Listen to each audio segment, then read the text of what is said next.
Hola, somos el grupo Hola, por Ludmila Hola, González, Rosana Elizalde y Tatiana Koinaski, quien les habla.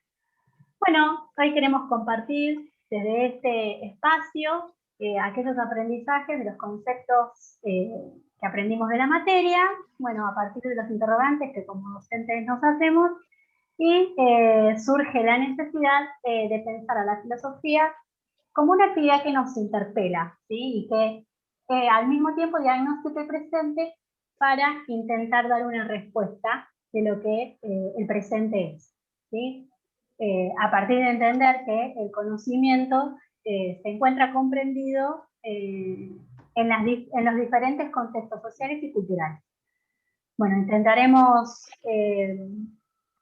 mediante este recorrido reflexionar acerca de ello a través de un repaso de la materia y de los conceptos desde los tiempos modernos hasta nuestra época. bueno, si pensamos en el proyecto educativo de la modernidad, ¿se pusieron a pensar qué es ser maestro hoy? ¿Qué es la enseñanza hoy? Si nos ponemos a hacer una evaluación, ¿no?, de la institución escolar hoy, todos advertimos que hay un malestar cuando habitamos una institución, pero ¿qué ocurre realmente allí? Sabemos que la escuela es una institución que se originó en la modernidad. También sabemos que es una construcción social, pero también sabemos que la escuela actual se encuentra en crisis. ¿Y por qué se encuentra en crisis? Por el derrumbamiento de los principios modernos. Para entender esta crisis, tenemos que remontarnos a los orígenes para comprender los objetivos y las necesidades con que fue creada la escuela. Bueno, luego de un giro copernicano, ¿no?, aparece la idea del hombre como centro del conocimiento, portador de la experiencia del mundo. Hay una idea de progreso.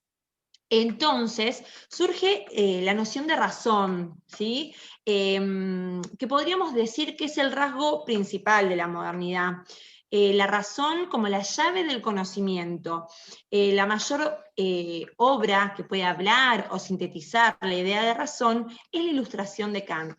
Recordemos que la Ilustración es la salida del hombre de la minoría de edad. Sapere aude, recordemos esta frase, ¿sí? Ten el valor, el coraje de servirte por ti mismo. Es la herramienta emancipatoria. La razón moderna nos habla que hay que ilustrar a los hombres para hacerlos ciudadanos. Pero siguiendo con Kant, quien habilita la pregunta por el presente, Rosana, ¿quiénes somos nosotros hoy?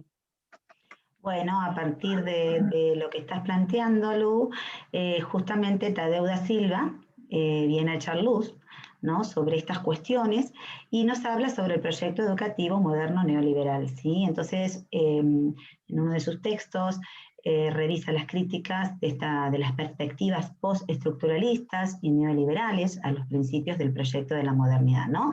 Entonces nos podemos preguntar, ya que él amplía un poco estas cuestiones, ¿cuáles de esos principios cuestionan estas críticas de las que él nos habla, ¿no? ¿Cuáles de estos principios persisten hoy en día? Bueno, él apunta, estas críticas apuntan, mejor dicho, al carácter disciplinar de la modernidad, ¿no?, poniendo en cuestión también algunas de las soluciones basadas en los binarismos, ¿no? Y estas perspectivas de las que habla Da Silva plantean un doble cambio de identidad, ¿no?, el del proyecto institucional y del sujeto de la educación. Entonces, un sujeto humanista, altruista, que pasa a ser competitivo, adaptable, un sujeto del mercado, ¿no?, y también una educación cuya pedagogía, cuyo currículum, que eran antes desinteresados, ceden ahora a la producción empresarial, ¿no? Entonces, este proyecto neoliberal, ¿qué es lo que pretende? Dislocar el saber local, ¿no?, establecer un discurso imperialista basado en la meritocracia, en la neutralidad. Hay un lenguaje de la gerencia, por eso dice Da Silva que se advierte que se pasa del paradigma de la conciencia al paradigma del lenguaje, ¿no? Y hay toda una retórica del neoliberalismo. Hay un desplazamiento de la educación de la esfera de lo público hacia lo privado, hacia el consumo, la selección. ¿no? Y bueno, y este discurso neoliberal considera a la escuela y a la educación como objetos que tienen que estar ajustados a las necesidades del capital, ¿no? Y nos habla también de una teoría crítica a partir de la contestación y del cuestionamiento constante. Bueno, de esto también habla Foucault, quien analiza el presente, ¿sí? A través de su método que lo llamó ontología histórica del presente, y es tomado de el texto de ¿Qué es la ilustración de Kant? Bueno, este trata de conocer los límites de la subjetividad, intenta mostrar su carácter histórico, es decir, sobre cuestionamiento que está puesto en el tiempo presente bajo las condiciones históricas que nos fueron dadas. El autor pone en cuestión el presente y nos empuja a preguntarnos cuáles son esas prácticas de poder operantes en la actualidad. Por ello comienza analizando la modernidad. Si llevamos esta metodología a la institución escolar, podremos preguntarnos cuáles son entonces los mecanismos de saber-poder que aún perduran en las instituciones escolares, ¿no? En la actualidad. Y uno de ellos podría ser la normalización, que bueno, busca generar sujetos útiles económicamente, pero dóciles políticamente, ¿sí? Bueno, habla también y da el ejemplo del panóptico, ¿sí? Donde aparecen las prácticas de vigilancia, con instrumentos de vigilancia jerárquica, la función normalizadora, el examen, bueno, con la función de enderezar estas conductas y de crear sociedades disciplinarias que forjen subjetividades disciplinarias. Muy bien, Tati. Bueno, continuando, ¿no?, con los aportes Foucaultianos sobre el análisis de la modernidad y el poder disciplinario, podemos pensar en el análisis que hace Walter Cohen en la infancia escolarizada de los modernos, sobre los medios del buen encauzamiento, ¿no?, para analizar las herramientas disciplinares en las instituciones escolares. Este autor toma los aportes de Aries y Foucault para pensar la infancia, ¿sí?, porque ambos trabajos se complementan. Recordemos que el trabajo de Aries tiene dos tesis, en una de ellas que se remonta al medioevo, no había una conciencia de infancia. Según esta tesis, este periodo duraba muy poco y cuando el niño podía autoabastecerse ya pasaba al mundo adulto. Ya para el siglo XVII hay un cambio, ¿no?, considerable de la noción de infancia, del modo de concebir a la niñez, ya que hay un sentimiento, ¿no?, nuevo de esta infancia. El niño pasa a ser el centro de la institución familiar y se distingue el mundo del niño del mundo del adulto. Entonces aparece un interés, ¿no?, del Estado por formar al hombre del mañana. Bueno, si tomamos a Foucault, surge la invención de una disciplina como una modalidad para ejercer el poder, a través de una serie de dispositivos, ¿no?, con el objetivo de enderezar conductas. Surge también el panóptico, una forma menos visible de ejercer el poder. También podemos decir que surge el poder pastoral. Cohen dice que es una forma de ejercer relaciones de poder, ¿no? Es una forma de relación de dependencia, ¿sí? Se decía que sin el docente no se podía hacer nada, era una relación de dependencia absoluta. Entonces, surge a partir de esto la necesidad de salir de esta dependencia, ¿no?, y de que el alumno adquiera un rol más activo, ¿sí? Entonces, surge un método creado por Foucault, que es el de la ontología crítica del presente. ¿Se pusieron a pensar ustedes, se dieron cuenta cuántas de estas presuposiciones modernas habitan hoy en nuestras prácticas? Sí, sí, Lu. Y justamente, bueno, podemos tomar a Agamben, que nos propone pensarnos y pensar el qué es ser contemporáneo, ¿no? Y él dice que es no ser devorado por la fiebre de la historia sin que nos demos cuenta, sin darse cuenta, ¿no? Y dice que también es una cuestión de coraje, de estar atentos a que nuestras prácticas no reproduzcan esos intereses de gobierno que convierten al saber y el conocimiento en una mercancía, en una ampliación del capital humano. Y también habla de ir por una acción superadora, ¿no?, como vos decías, en contraposición a la sanción, al disciplinamiento, no dejarse cegar por las luces que son obvias, y correrse de esas luces, ¿no? Para percibir su sombra. Dice él que esto no es una forma de pasividad, de no ser, sino que equivale a neutralizar las luces provenientes de su época para descubrir esa sombra especial, esa tiniebla, que no se puede separar de la luz, ¿no? Y dice él que ser contemporáneo es no solo quien aprehende la sombra del presente, sino también aquel que está en condiciones de transformar su tiempo, de ponerlo en relación con los otros tiempos, que es un poco lo que nosotros venimos haciendo, ¿no? Poner entre signos de pregunta nuestro presente, nuestra contemporaneidad, valiéndonos de la historia. Una historia que nos va a permitir comprender los principios que se sujetaron a los diferentes momentos, los cambios epocales que acontecieron, y entonces lo que Agamben nos propone se vincula con una actitud filosófica, con volver a hacer una ontología crítica, con volver a preguntarnos qué implica ser docentes hoy.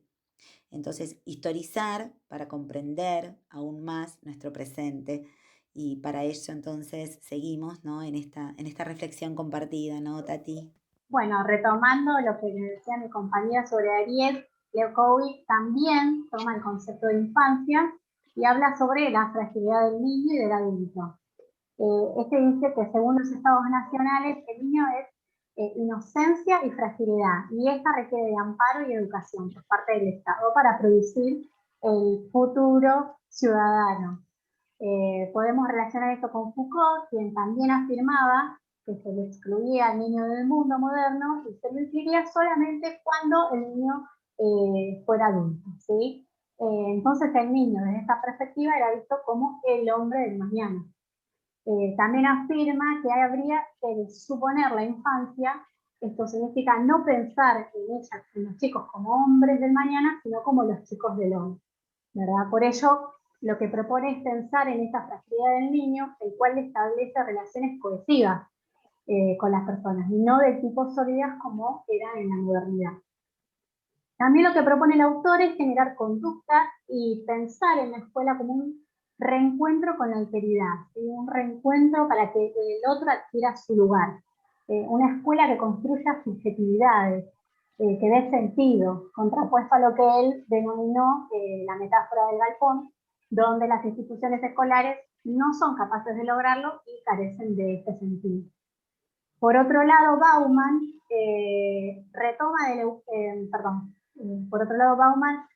utiliza la metáfora de lo líquido, y Leukovic también habla de este fluir, ¿sí? Para denominar el presente, en continuo cambio, transformación, que nos va interpelando cada día, ¿no?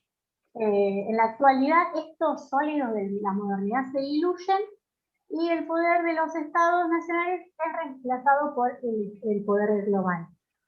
Lo que dice entonces es que, bueno, o lo que podemos pensar nosotros o preguntarnos es cómo podemos pensar un futuro en una época de fluidez y con una cultura individualista, instituciones incapaces de alojar nuevas subjetividades, ¿no? Por ahí quizá, no sé qué opinan ustedes, pero podríamos visualizar el problema y luego ver qué camino poder seguir. Claro. Perfecto. Bueno, ya en la contemporaneidad y siguiendo con este avance de las sociedades, ¿no? Podemos ver cómo el control, cómo sí, el poder fue avanzando, ¿no? Y hay un desplazamiento de las sociedades disciplinarias hacia lo que Deleuze va a llamar las sociedades del control, ¿sí? Ya el poder no se ejerce en espacios cerrados, sino lo que él denomina a cielo abierto. Podemos relacionarlo con nuestra actualidad y el panóptico digital, como un dispositivo que nos controla desde la información y desde las exigencias del Estado, siempre cambiantes, ¿sí? Convivimos en una realidad fluctuante, donde la brecha generacional nos afecta y nos avasalla la información. Frente a esto, la escuela no logra ponerse al corriente de los cambios, ¿no?, que ha sufrido el sujeto a lo largo de la historia.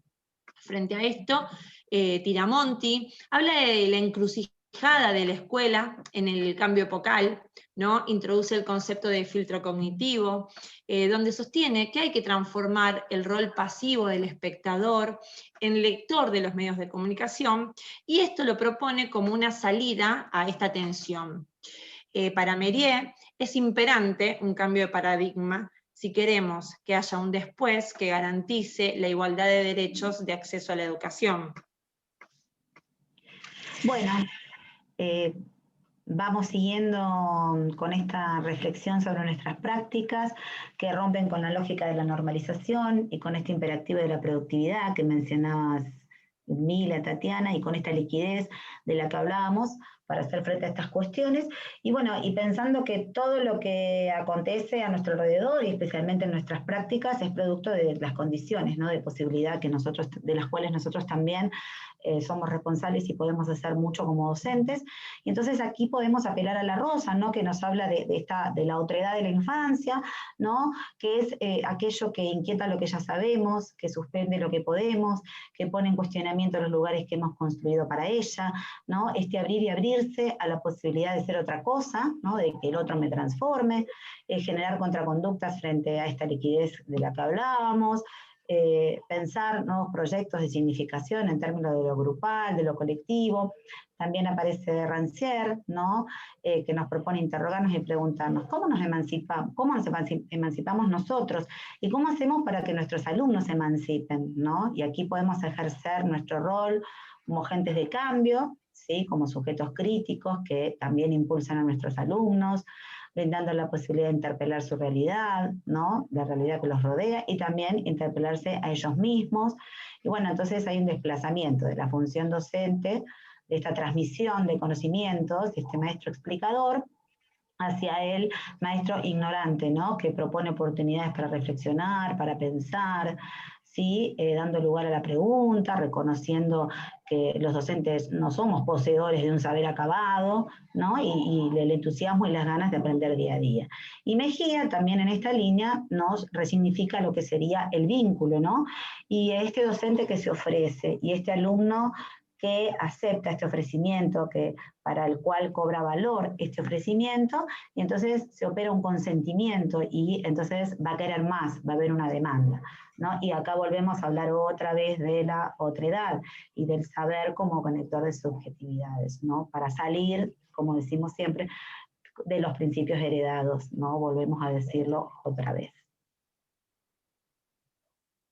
Muy bien, y para concluir, nos quedamos con esta frase que nos gusta, la cual dice que, bueno, tenemos el convencimiento de que hacemos filosofía de, en y a través de la educación en nuestras prácticas, y la teoría es la caja de herramientas que nos permite interpelar el presente. Muchas gracias por este espacio y por esta cursada, y bueno, les deseamos lo mejor. Muchas gracias. Muchas gracias. Hasta luego. Muchas gracias, hasta luego.